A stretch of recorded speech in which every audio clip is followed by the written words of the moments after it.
to Mahaska County Conservation's Great Outdoors. I'm Laura D. Cook, the naturalist for the Mahaska County Conservation Board. Today I'm out at Quercus Wilderness area once again.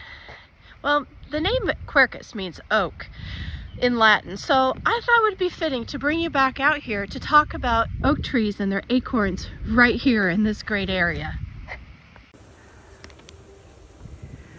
Oak trees are one of the most common and most useful trees in Iowa's woodlands. They're not just useful for the valuable lumber they produce, but also for the benefits to wildlife. Many types of animals depend upon the fruit of oak trees for their food. White oaks, bur oaks, swamp white oaks, red oaks, black oaks, pin oaks, and shingle oaks drop their acorns in late August and early September. But even before the seeds are ripe enough to fall, wild creatures are gathering them.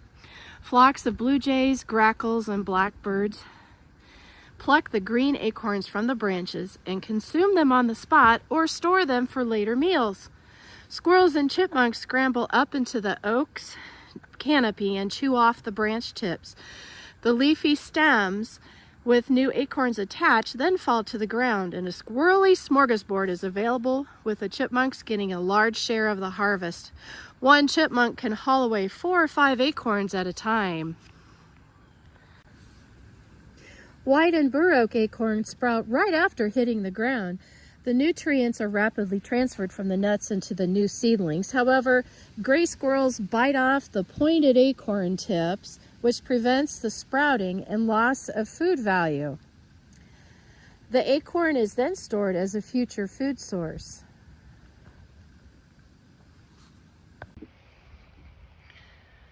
Other wildlife species in Iowa that relish acorns include raccoons, wild turkeys, grouse, pheasants, white-footed mice, deer, and ducks. White and bur oak acorns are sweet-tasting and are usually consumed first. These acorns consist of about 6% protein and 65% carbohydrates for the animals.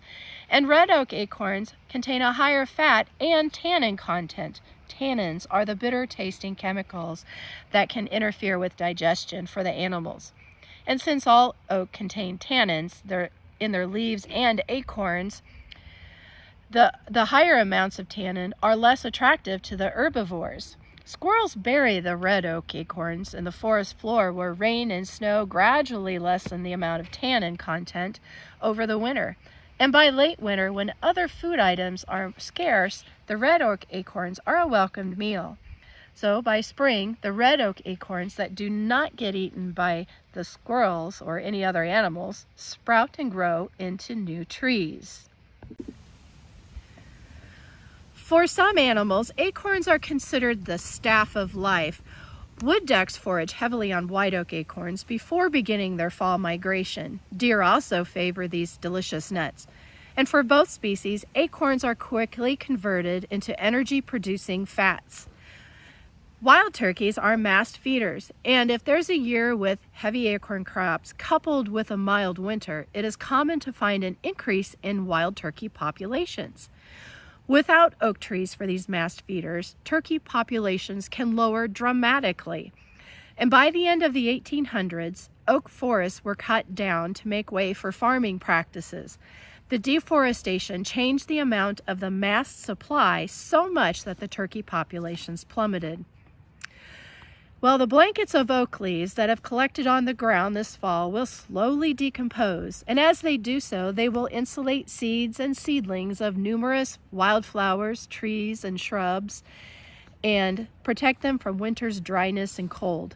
These same leaves protect frogs and worms and insects and arthropods from freezing to death.